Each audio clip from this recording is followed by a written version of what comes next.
तो कैलकुलस एक ऐसा टॉपिक है जिसमें ज़्यादातर जे एस्पिरेंट्स को दिक्कत आती है। तो कैलकुलस के अंदर क्या आता है, इंटीग्रल कैलकुलस और डिफरेंशियल कैलकुलस, जिसमें हम डिफरेंशियल कैलकुलस पहले पढ़ते हैं, फिर इंटीग्रल कैलकुलस बाद में पढ़ते हैं। अच्छा, डिफरेंशियल कैलकुलस के अंदर क्या क्या आता है? जब मैं बोलता हूँ डिफरेंशियल कैलकुलस, इसका मतलब होता है फंक्शंस, ग्राफ्स, जी हाँ ग्राफ्स भी इंक्लूडेड है ना, limits, continuity, differentiability, application of derivatives. और एप्लीकेशन ऑफ डेरिवेटिव्स के अंदर ही बहुत सारी अलग अलग चीज़ें होती हैं। और इंटीग्रल कैलकुलस के अंदर क्या आता है, इसको हम कह सकते हैं इनडेफिनाइट इंटीग्रेशन, डेफिनेट इंटीग्रेशन और एप्लीकेशन ऑफ इंटीग्रल्स, यानी कि एरिया अंडर द कर्व, इस तरह से भी सुनने को मिलता है। और एक और टॉपिक होता है जो कि जिसमें कि डिफरेंशियल और इंटीग्रल दोनों इन्वॉल्व होते हैं, वो होता है क्या, डिफरेंशियल इक्वेशंस। तो इन सारे टॉपिक्स में हमें क्या टॉपिक पहले करने चाहिए, किन पे ज़्यादा ध्यान देना चाहिए, ये तय करता है कि हमारी कैलकुलस कितनी अच्छी होगी। और हाँ, ये भी मैटर करता है कि हम कितने क्वेश्चंस करते हैं, किस सोर्स से करते हैं। तो इसको हम देखते हैं। सबसे पहले बात करते हैं इस बारे में कि हमें शुरू कहाँ से करना है। क्या हम इंटीग्रल कैलकुलस से शुरू करें या डिफरेंशियल से? ऑब्वियस आंसर है डिफरेंशियल से। क्यों? क्योंकि इंटीग्रेशन के अंदर कुछ ऐसे प्रिंसिपल्स इन्वॉल्व होते हैं जिनके अंदर आपको पहले से पता होना पड़ेगा कि डिफरेंशिएशन क्या होता है। अगर आपको वो पता नहीं होगा तो आप इंटीग्रेशन सही से कर नहीं पाओगे। कुछ लोगों को लगता है कि इंटीग्रेशन का सिलेबस छोटा है तो इंटीग्रेशन से शुरू कर देते हैं, है ना, या फिर इंटीग्रेशन और डिफरेंशियल इक्वेशन को पैरेलल में शुरू कर देते हैं। ऐसे नहीं करना। जब तक डिफरेंशियल कैलकुलस पे अपनी एक कमांड नहीं है, अपन इंटीग्रल पे नहीं जाएंगे। तो पहले सवाल का जवाब तो ये हो गया। दूसरा सवाल क्या उठता है कि डिफरेंशियल कैलकुलस में हम कहाँ से शुरू करें? क्या हम जस्ट ऐसी डिफरेंशिएशन से शुरू कर दें, है ना? एक डिफरेंशिएशन टॉपिक हो जाता है छोटा सा, जो कि क्या होता है, डेरिवेटिव्स का मतलब एक छोटा सा पार्ट होता है। कंप्लीट जो डिफरेंशियल कैलकुलस है उसका एक छोटा सा पार्ट होता है, इसमें सिर्फ ये बता रहे होते हैं कि एक्स स्क्वायर का डिफरेंशिएशन ये होता है, साइन टू एक्स का ये होता है, कॉस स्क्वायर एक्स का ऐसे करते हैं, है ना। तो हम यहाँ से शुरू करें या हम फंक्शन से और ग्राफ से शुरू करें, ये एक बड़ा क्वेश्चन हो जाता है। अब इससे पहले ना ये देख लेते हैं कि प्रीरिक्विसाइट क्या है। डिफरेंशियल कैलकुलस शुरू करने से पहले प्रीरिक्विसाइट क्या है, ये कि आपको क्वाड्रेटिक इक्वेशन आना ही चाहिए अच्छी तरह से, है ना। नंबर लाइन पे चीज़ें करना आपको आना चाहिए और ग्राफ्स के कुछ बेसिक्स आने चाहिए। अगर स्ट्रेट लाइन आती है तो बहुत अच्छा रहेगा, है ना। अगर आपने स्ट्रेट लाइन कर रखा है तो बहुत अच्छा रहेगा, है ना। ऑल द प्रीरिक्विसाइट नहीं है, बट अगर आता है तो बहुत अच्छी बात है। तो इसके साथ हम शुरू कर सकते हैं, है ना, डिफरेंशियल कैलकुलस का। तो शुरू कहाँ से करें? फंक्शन से शुरू करें या डिफरेंशिएशन से शुरू करें? ये बताओ। अगर आपको पता ही नहीं होगा फंक्शन क्या होते हैं, आप डिफरेंशिएट क्या करोगे? ऐसे ही एक्स स्क्वायर और एक्स ऐसे ही डिफरेंशिएट करते रहोगे, ई की पावर एक्स का डिफरेंशिएशन ई की पावर एक्स होता है, बस ऐसे ही रटते रहोगे, आपको मतलब पता नहीं चलेगा जब तक आप ग्राफ्स नहीं सीख लेते। ठीक है, तो क्या करना है, पहले ग्राफ्स पे मास्टरी करनी है ना, और फंक्शन पे मास्टरी करनी है, फिर उसके बाद आना है डिफरेंशिएशन पे। ऐसा भी नहीं कह रहे, जस्ट ग्राफ्स को जान लो कि कर्व क्या होता है, एक्स का कर्व क्या होता है, साइन एक्स का कर्व क्या होता है, कॉस एक्स का कर्व क्या होता है, इन सारी चीज़ों को जान लो, है ना। इन सारी चीज़ों को एज अ फंक्शन देखो, है ना। अब जब मैं बोल रहा हूँ ग्राफ्स और फंक्शन, है ना, तो मैं मिक्स बोल रहा हूँ। क्यों? क्योंकि ग्राफ्स को और फंक्शंस को आपको मिक्स तरीके से करना है। ये दो अलग अलग चैप्टर्स नहीं है, ध्यान रखना। ये दो अलग अलग चैप्टर्स नहीं है। फंक्शन में ना आप सिर्फ रट्टा करते रह जाओगे, और जो क्वेश्चन हैं, है ना, उनको आप बस ऐसे ही करते रह जाओगे जैसे आपको सॉल्यूशन में दे रखे हैं, है ना। आपको लेकिन फील नहीं आएगा जब तक आप ग्राफ्स नहीं पढ़ते हो साथ में। तो फंक्शंस और ग्राफ्स ये दोनों ऐसी चीज़ें जो अपन साथ में करते हैं, ठीक है। अब सपोज आप बोलो नहीं, मेरी फंक्शंस की बुक में तो ग्राफ नहीं बना रखा, है ना, हमें तो ग्राफ बनवाए नहीं, हमारे टीचर ने तो ग्राफ बनवाए नहीं हमसे, फंक्शन में जस्ट ऐसे ही कर लिया, एफ ऑफ करते करते कर लिया, है ना। अगर ऐसा है तो आप क्या करो, एक एप्लीकेशन डाउनलोड करो। क्या, डेस्मोस नाम की एक एप्लीकेशन है जो कि क्या करती है, आपको फंक्शन लिखो आपको ग्राफ बना कर देती है। ठीक है, भले ही आपके टीचर ने नहीं कराया, आपकी बुक में नहीं दे रखे ग्राफ फंक्शंस के साथ। फंक्शंस, एक एक फंक्शन जो आप देखोगे उसको आप ग्राफ बना के देखोगे, उसको क्लोजली एनालाइज करके देखोगे कि एक्स इक्वल टू जीरो पे क्या है, एक्स एक्सटेंडिंग टू इन्फिनिटी पे क्या है ना, एक्सटेंडिंग टू जीरो माइनस और एक्सटेंडिंग टू जीरो प्लस पे क्या है, और एक्सटेंडिंग टू माइनस इन्फिनिटी पे क्या है, इसका जो स्लोप है वो किस तरह से चेंज हो रहा है, ये आपको देखना है ना। क्या एक्स बढ़ा रहे हैं तो क्या स्लोप बढ़ रहा है ना, और क्या स्लोप जो बढ़ रहा है क्या वो बढ़ ही रहा है हमेशा या कभी कम भी हो रहा है, अगर स्लोप बढ़ा और कम हो गया इसका मतलब मैक्सिमा है। समझ लो ना, इस तरह की एनालिसिस आपको करनी होती है फंक्शंस के साथ, आपको इस तरह की एनालिसिस करनी होती है ना। ग्राफ को विजुलाइज करते हुए, जब तक विजुलाइजेशन नहीं होगा आपकी कैलकुलस में जान नहीं आएगी, समझ रहे हो, वो मुर्दा कैलकुलस हो जाएगी। मुर्दा कैलकुलस करने का कोई मतलब नहीं है, फिर नंबर भी मुर्दा वाले आएंगे फिर, समझ रहे हो ना। तो इस तरह से तो आप फंक्शंस पढ़ भी रहे हो तो भी आप क्या करोगे, ग्राफ बना के देखोगे। डेस्मोस एप्लीकेशन है, एक वोल्फ्राम अल्फा एप्लीकेशन है ना, इन दोनों को आप यूज़ कर सकते हो। एक सॉक्रेटिका भी है ना। ऐसे बहुत सारी एप्लीकेशन है पढ़ाई की, पर्टिकुलरली मैथ और साइंस की, है ना, पर्टिकुलरली उसमें भी मैथ की, है ना, जो कि बहुत हेल्पफुल हो सकती है, तो वो आपको यूज़ करनी है। ठीक है, बहुत इंपॉर्टेंट है इसे यूज़ करना, बता रहा हूँ। एक बार विजुलाइजेशन आ जाएगा चीज़ें बहुत आसान हो जाएंगी। तो अपन शुरू करेंगे किससे, फंक्शन पे। क्या फंक्शन पे पूरी मास्टरी गेन करेंगे फिर डिफरेंशिएशन पे आएंगे? नहीं, ऐसा भी नहीं है, ऐसा भी नहीं है। ठीक है, फंक्शंस पे एक सर्टेन लेवल का अपने को ऐसा करना है, फेमिलियरिटी क्रिएट करनी है ना, फंक्शंस और ग्राफ से फेमिलियरिटी क्रिएट करनी है, फिर डिफरेंशिएशन पे आता है। फिर जो डिफरेंशिएशन है ना और उसके प्रिंसिपल्स हैं वो आपके लिए सेंस बनाएंगे। अदरवाइज आपको ऐसा लगेगा कि आप रट रहे हो, आप रट रहे हो कि साइन एक्स का कॉस एक्स होता है ना। ये रटने से कुछ नहीं होगा, है ना, कुछ भी नहीं होगा इसको रटने से, है ना। हमेशा आपको कन्फ्यूजन नहीं होता रहेगा कि क्या करूँ, माइनस लगाऊँ कि नहीं लगाऊँ, कॉस एक्स के डिफरेंशिएशन में माइनस साइन एक्स आएगा कि क्या आएगा। किसी ने पूछ लिया कि कॉस एक्स स्क्वायर होगा तो क्या होगा, वो फिर पता नहीं, कन्फ्यूज हो गए, है ना। Cos x plus pi by 4 का होल स्क्वायर होगा तो क्या होगा, फिर बिल्कुल ही कन्फ्यूज हो गए। समझ रहे हो ना, इस तरह की चीज़ें होंगी ना तो बड़ी दिक्कत आएगी। फिर आप ये भी एनीवेज सीख लोगे, आप ऐसे घिसते घिसते रटते रटते आप ये भी सीख लोगे कि अलग अलग पैटर्न्स के जो क्वेश्चन आते हैं वो कैसे करने हैं, बट जान नहीं आएगी, समझ रहे हो ना, मज़ा नहीं आएगा वो। फिर जब एडवांस पे क्वेश्चन आएंगे, है ना, एडवांस में इस तरह क्वेश्चन नहीं आते, उसमें अलग ही आते हैं, है ना, फिर आपको दिक्कत आएगी। तो ऐसे नहीं करना अपने को ना, कैसे करना है, फंक्शंस और ग्राफ्स अपन विजुलाइज कर रहे हैं प्रॉपर्ली, फिर डिफरेंशिएशन पे आ रहे हैं। ठीक है, एक फैमिलियरिटी क्रिएट करके फंक्शंस और ग्राफ पे फिर डिफरेंशियल मतलब बेसिक्स ऑफ डिफरेंशिएशन यानी कि डिफरेंशिएशन पे आ रहे हैं। ठीक है, फिर उसमें जो भी चीज़ें हैं, हायर ऑर्डर डेरिवेटिव और ये सब फिर वो कर रहे हैं। फिर उसके बाद अपन आते हैं लिमिट्स पे। ठीक है, लिमिट्स पे आते हैं, और ध्यान रखना लिमिट्स, कंटिन्यूटी और डिफरेंशिएबिलिटी, है ना, LCD बोल देते हैं शॉर्ट में। इन तीनों चैप्टर्स को ना आपको एक साथ करना होता है। ये तब बेस्ट सेंस बनाता है जब आप इनको एक साथ करो। एक साथ नहीं करोगे, डिस्क्रीट करोगे, आप इनके बीच में ब्रेक दे दोगे तो मज़ा नहीं आएगा। अगर एक साथ करोगे ना तो लिमिट्स में हो सकता है आपको करने में ऐसा लगे कि आपको अगर आप 11th क्लास में हो, है ना, आपके पास अगर टाइम है तो आप 15 दिन दे सकते हो लिमिट्स में, है ना, इतना इंपॉर्टेंट चैप्टर है ना। और फंक्शंस और ग्राफ्स में और डिफरेंशिएशन में तो एक एक महीने में दे सकते हो, कोई दिक्कत नहीं है। आप 12th में आपके पास टाइम कम है, लिमिट्स आप 5 दिन में 6 दिन में आप किसी तरह से इस तरह से कर सकते हो, इससे कम मत करना प्लीज़। ठीक है, नहीं तो दिक्कत हो जाएगी। फिर अगर आप इनको साथ में करोगे ना लिमिट्स को, तो सपोज ऐसा हुआ कि लिमिट में टाइम लगा आपको एक्स, डिफरेंशिएशन कंटिन्यूटी और डिफरेंशिएबिलिटी में आपको पता कितना टाइम लगेगा, आपको टाइम लगेगा हो सकता है 0.2x 0.3x इस तरह का टाइम लगेगा दोनों में ही, है ना। फॉर एग्जाम्पल अगर आपने 15 दिन में लिमिट्स किया, 2 दिन में 3 दिन में कंटिन्यूटी हो जाएगा और एक आध दिन में डिफरेंशिएबिलिटी कंप्लीट हो सकता है ना। ऑब्वियसली प्रैक्टिस आपको ओवर टाइम करनी चाहिए, तो उसमें जितना आप टाइम दोगे उतना बेटर होते जाओगे डेफिनेटली। ठीक है, तो ये हो गया। फिर उसके बाद अपन आते हैं एप्लीकेशन ऑफ डेरिवेटिव्स पे। अच्छा, अब एक मौका है ये कि अगर आपने LCD कर लिया तो आप चाहो तो इंटीग्रेशन पे अब जंप कर सकते हो, है ना। अब आपके पास पॉसिबिलिटी है कि आप इंटीग्रेशन पे चाहो तो जंप कर सकते हो। जो बाकी का जो AOD है, एप्लीकेशन ऑफ डेरिवेटिव्स, वो इंटीग्रेशन के पैरेलल में हो सकता है। ठीक है ना, एटलीस्ट आप इंटीग्रेशन शुरू कर सकते हो, है ना, शुरू कर सकते हो, ये बात है। ऐसे करना है अपने को ना। फिर दो ऑप्शन बचते हैं क्या, या तो AOD करो फिर इंटीग्रेशन पे आते हैं, या फिर इंटीग्रेशन पैरेलल में AOD पैरेलल में। ठीक है, अच्छा AOD को कैसे करना है अपने को, AOD बहुत अच्छी तरह से हो जाएगा, कोई दिक्कत नहीं है। AOD अगर आपने LCD ढंग से कर लिया, फंक्शन आपने ढंग से समझ लिया, AOD इज़ वेरी ऑब्वियस, इसमें दिक्कत आएगी ही नहीं, मैं आपको बता रहा हूँ। ठीक है, लेकिन भैया किस बुक से करना है, अब ये आपने डिफरेंशियल कैलकुलस का तो बता दिया पूरा, लेकिन ये पूरी डिफरेंशियल कैलकुलस पूरी बुक से कैसे करनी है। और आपने ना ये थोड़ा एप्लीकेशन ऑफ डेरिवेटिव के बारे में थोड़ा कम बताया, हमने सुना है कि इसका वेटेज ज़्यादा आता है, हाँ इसका वेटेज बहुत ज़्यादा आता है। ठीक है, लेकिन मैं आपको कह रहा हूँ कि अगर आपने फंक्शन LCD ढंग से कर लिया, आपको कभी दिक्कत ही नहीं आएगी AOD में, आपको AOD एक चैप्टर जैसा लगेगा भी नहीं, ऐसा लगेगा कि बस एक वैरायटी ऑफ क्वेश्चन है, नहीं, है ना। तो किस बुक से आप इसको करते हो डिफरेंशियल कैलकुलस को, ये तय करता है कि कितनी बढ़िया आप कर पाओगे। तो बहुत सारी अच्छी किताबें हैं। अगर आपको बिल्कुल बेसिक से शुरू करना है ना, देखो दो तरह के स्टूडेंट्स होते हैं, एक तो वो जो जस्ट स्टार्ट करने वाले हैं डिफरेंशियल कैलकुलस से, है ना, जस्ट होने ही वाला है उनका शुरू, है ना, तो वो लोग एक बेसिक बुक को अपनाएं। बेसिक बुक आपको मिल जाएगी मैथ्स की, कौन सी, JEE एडवांस की Cengage differential calculus, JEE advance की Cengage differential calculus, author G तिवानी।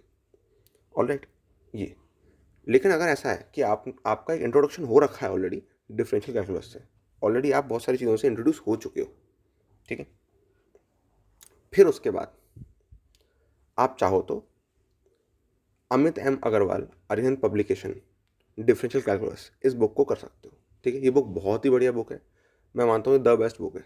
Calculus अगर आप यहाँ से कर रहे हो, आपको कुछ और कहीं और जाने की ज़रूरत नहीं है, कुछ भी और करने की ज़रूरत नहीं है। इस बुक को कैसे बेस्ट तरह से करना है ये भी मैं आपको बताऊँगा, लेकिन ये इस वीडियो के स्कोप में नहीं है ना। समझ गए इस बात को। अब यहाँ पे ये आता है कि हाँ भैया आपने बोला था फंक्शंस और ग्राफ्स करना है ना, तो फैमिलियरिटी गेन कर ली है, फैमिलियरिटी गेन कर ली और हम एओडी पे आ गए। अब क्या करना है, अब पूरी डिफरेंशियल कैलकुलस पे मास्टरी करनी है फुल। ज़्यादातर लोग क्या करते हैं, चैप्टर्स को ऐसे करते हैं कि पहले किया फंक्शन किए ग्राफ किया, ग्राफ तो ज़्यादातर लोग करते ही नहीं है पहली बात, है ना। तो फंक्शन से भी शुरू नहीं करते, वो तो डिफरेंशिएशन से शुरू करते हैं, डिफरेंशिएशन लिमिट्स, ज़्यादातर लोग ऐसे करते हैं ना, बहुत गलत तरीका है। Differentiation limits continuity differentiability AOD और फिर इंटीग्रेशन पे आ जाएंगे, ऐसे नहीं करना। आपने एक बार डिफरेंशियल कैलकुलस कंप्लीट कर लिया, अगर आपने एक बार एओडी कर लिया, समझ रहे हो ना, एओडी पे आप आ गए, एओडी का आपने सारे बेसिस कंप्लीट कर लिए। अब अब आपको पूरी डिफरेंशियल कैलकुलस का एक राउंड लगाना है, पूरी डिफरेंशियल कैलकुलस का एक राउंड लगाना है, एटलीस्ट 10 दिन मिक्सड काइंड ऑफ क्वेश्चंस करो, है ना। और फंक्शंस और ग्राफ्स पे जो आपने फैमिलियरिटी गेन करी थी ना, अब समय है मास्टरी गेन करने का, समझ रहे हो, अब समय होगा मास्टरी गेन करने का, ठीक है। और अब यहाँ पे इंटीग्रेशन की बात आती है। इंटीग्रल कैलकुलस के लिए कौन सी बुक, सेम सेम जैसे मैंने बोला, अगर बेसिक शुरू करना है तो सेंगेज, अगर आपकी एक फेमिलियरिटी है सर्टेन तो फिर आप सीधे अमितम अग्रवाल अरिहंत पब्लिकेशन वाली जो बुक है वो आप शुरू कर सकते हो, बहुत अच्छी किताब है ना। और हो सकता है आपको बहुत डिफिकल्ट लगे, बहुत डिफिकल्ट लगे, है ना, क्योंकि उसमें इंटीग्रल कैलकुलस जो है, सॉरी इंटीग्रल कैलकुलस के अंदर भी जो इंडेफिनिट वाला पार्ट है ना, वो हो सकता है आपको बहुत ज़्यादा टफ लगे, है ना। कोई बात नहीं, करना है आपको। वहाँ पे आपको क्या करना है, सॉल्यूशन देख के सीखना है, बहुत इंपॉर्टेंट बात है, सॉल्यूशन देख के सीखना है, बहुत इंपॉर्टेंट बात है, ठीक है। अब इंटीग्रेशन का जो सीक्वेंस है वो तो बड़ा सिंपल है, क्या, इंडेफिनिट करो, डेफिनेट करो और फिर एप्लीकेशन ऑफ इंटीग्रल करो, सिंपल सी बात है, जिसमें एरिया अंडर द कर्व और ये सब आएगा। तो यहाँ पे आपको क्या करना है, आप नोटिस करोगे जे एडवांस के अगर आप पास्ट ईयर देखोगे तो आपको पता चलेगा कि, और जे मेन के भी फॉर दैट मैटर, कि इंडेफिनिट के क्वेश्चन बहुत कम आते हैं, डेफिनेट के बहुत ज़्यादा आते हैं। और ऐसा माना जाता है कि इंडेफिनिट ज़्यादा टफ है, मतलब लोगों को इंडेफिनिट ज़्यादा टफ लगता है। तो अपने को क्या करना है, इंडेफिनिट पे कंप्लीट मास्टरी गेन नहीं करनी, इंडेफिनिट के सारे प्रिंसिपल्स देख लेना है ना। जो सवाल है मेंस लेवल पे अपन एटलीस्ट सारे सवाल लगा पाएँ, बिल्कुल एडवांस पे नहीं जाना पहले, ठीक है, इंडेफिनिट के मेंस पे जाना है, ठीक है। फिर डेफिनेट पे जंप कर जाओ और डेफिनेट पे पूरा दम लगाओ, उसको जीरो से एडवांस तक करो डेफिनेट को पूरे ढंग से, फुल ढंग से। इसके बहुत सवाल आते हैं, बहुत सवाल आते हैं, 4-5 सवाल आ जाते हैं ऐसे ही, समझ रहे हो, जिसमें डेफिनेट इंटीग्रेशन के प्रिंसिपल लग रहे हैं या फिर पूरा सवाल ही वो डेफिनेट इंटीग्रल का है, समझ रहे हो, बहुत इंपॉर्टेंट बात है। अब यहाँ पे उसको जीरो से आप मास्टरी पे ले जाओ, ठीक है। फिर आप आओ डिफरेंशियल इक्वेशन पे। जब आप डिफरेंशियल इक्वेशंस पे आओगे, है ना, और इससे पहले वो भी है, एरिया अंडर द कर्व भी है ना, जो कि एप्लीकेशन ऑफ इंटीग्रल में आता है। तो आप डेफिनेट इंटीग्रेशन और एरिया अंडर द कर्व वो आप एक साथ कर सकते हो, है ना, वो आप एक साथ कर सकते हो। फिर आपको किस पे आना है, किस पे आना है आपको, आपको आना है डिफरेंशियल इक्वेशंस पर। जब आप डिफरेंशियल इक्वेशंस पे आओगे वो समय होगा जब आप इनडेफिनेट पे भी मास्टरी कर रहे होगे, क्योंकि उसके अंदर इनडेफिनेट इंटीग्रेशन की कुछ चीज़ें लगती हैं, है ना। तो आप अगर इनडेफिनेट इंटीग्रेशन और ये डिफरेंशियल इक्वेशंस ये अगर आप साथ में करते हो, इन पे साथ में मास्टरी गेन करते हो तो मज़ा आ जाएगा, है ना। अब यहाँ पे क्या है, कुछ इंपॉर्टेंट पॉइंट्स हैं जे एडवांस के सिलेबस को लेकर। क्यों, क्योंकि कैलकुलस एक ऐसी चीज़ है जो कि सिर्फ जे तक लिमिटेड नहीं है, एक्चुअल में जो कैलकुलस होती है वो बहुत खतरनाक होती है, ठीक है। अभी अगर ये खतरनाक लग रही है ना, आगे जो कैलकुलस होती है अगर उसका एक एक झलक भी देख लोगे ना उसकी, है ना, कसम से मज़ा आ जाएगा, ठीक है है ना, शौक में लग जाओगे बिल्कुल। तो यहाँ पे ध्यान रखना बहुत ज़रूरी है कि आप अगर सवाल करते हो कहीं से भी, किसी भी और उल्टी सीधी सोर्स से आप सवाल उठा लेते हो, तो मैं आपको बोल रहा हूँ सवालों पे कोई लिमिट नहीं है, कितने भी सवाल बन सकते हैं, है ना। और ऐसे में ऐसा हो सकता है कि आप एंड अप करो ऐसे सवाल प्रैक्टिस करते हुए पाए जाओ कहीं पे, है ना, जो कि सिलेबस के अंदर आती नहीं, है ना। इस बात की बहुत प्रोबेबिलिटी है कि आप लास्ट में ऐसे सवाल करते हुए पाए गए जो कि सिलेबस में आते ही नहीं, कभी कभी एग्जाम में आज तक आए नहीं और ना सिलेबस में लिखे हैं। तो यहाँ पे बहुत इंपॉर्टेंट है कि सिलेबस के साथ बिल्कुल स्टिक रहें। आपको आश्चर्य होगा जान के कि इंटीग्रेशन के अंदर जे एडवांस के सिलेबस में 3 मेथड्स लिखे हैं। वैसे जो मेथड कराए जाते हैं उन पर कोई लिमिट नहीं है ना, कुछ भी कराया जाता है, कुछ तो भी, है ना।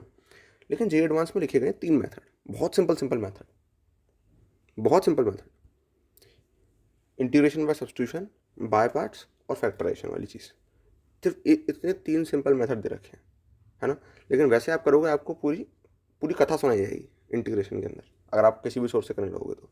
सिलेबस के साथ बहुत स्टिक रहो, बिल्कुल एग्जैक्टली वही सवाल आते हैं जो सिलेबस में लिखे होते हैं, है ना। उससे एक इधर उधर नहीं होता। अगर मैं जी एडवांस की बात करूँ, जेई मेन वाले हो सकता है इधर उधर कर दें थोड़ा बहुत, है ना, बट स्टिल सिलेबस पे स्टिक रहते हैं। इनफैक्ट जी अगर आप जेई मेन का सिलेबस उठा के देखोगे इंडेफिनिट इंटीग्रेशन का, तो क्या क्या इंटीग्रेशन के फॉर्म होते हैं वो लिखे हुए हैं ऑलरेडी सिलेबस के अंदर, इटसेल्फ इंटीग्रल बनाकर उन्होंने लिखा हुआ है, समझ रहे हो।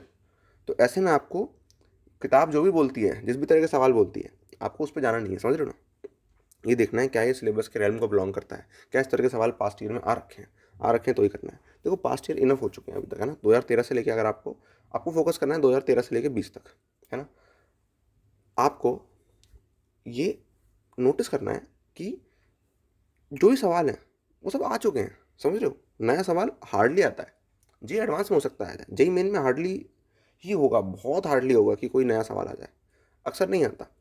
तो उन पैटर्न्स को ऑब्जर्व करो, है ना, उसी तरह के सवाल आने वाले हैं, है ना, वहाँ से देखो और सीखो। ऑलराइट, समझ में आ रही है ना बात। तो इस तरह से आपको कैलकुलस को अप्रोच करना चाहिए। मैंने आपको बहुत बेसिक अप्रोच बताई कैलकुलस को कैसे आपको अप्रोच करना चाहिए। अब हर एक चैप्टर को करने के अपने अपने अलग अलग एग्जॉटिक तरीके हैं, है ना, समझ रहे हो ना। किसी भी चीज़ को करने का कोई तो बेस्ट तरीका होता है ना। किसी भी चीज़ को करने के कई तरीके होते हैं, है ना। कोई एक होगा जो उनमें से बेस्ट होगा, द बेस्ट, है ना। तो वो अगर अपन जान लेते हैं पहले से तो फिर मज़ा आ जाता है। तो एक एक चैप्टर का भी मैं आपको ये कर सकता हूँ कि आपको द बेस्ट बता सकता हूँ, द बेस्ट तरीका क्या है, ठीक है। अब द बेस्ट मतलब क्या, इससे बेस्ट कोई तरीका नहीं है पूरे वर्ल्ड में। तुम्हें इससे बेस्ट पता हो तो बोलना कि ये बेस्ट नहीं है, समझ रहे हो। तुम्हें इससे बेस्ट पता हो तो बोलना कि बेस्ट नहीं है, ठीक है, यानी कि इससे बेटर पता हो तो, ठीक है। तो अभी के लिए ये चीज़ है, मैं आपको बता रहा हूँ 99% जेई एस्पिरेंट्स कैलकुलस को इस तरह से करते नहीं, वो बहुत घटिया तरीके से करते हैं। फंक्शन और ग्राफ से शुरू करेंगे नहीं वो, मतलब कई गुना घटिया, घटिया गुना नहीं कई गुना घटिया तरीकों से वो कैलकुलस को करते हैं। इतनी बुरी तरह से अप्रोच करते हैं, इतनी बुरी तरह से अप्रोच करते हैं कि अक्सर ऐसा होता है कि उनका सिलेबस ही कंप्लीट नहीं हो पाता, सारे टॉपिक्स को टच ही नहीं कर पाते। वो वो कहते हैं कि हम चीज़ें भूल गए। भूल क्यों गए भाई, मैथ्स में कैसे तुम भूल जाओगे चीज़ें, भूल गए जो कि याद किया था। याद करोगे तो भूल जाओगे, समझ रहे हो ना। याद करोगे तो याददाश्त लिमिटेड होती है ना, भूल जाओगे।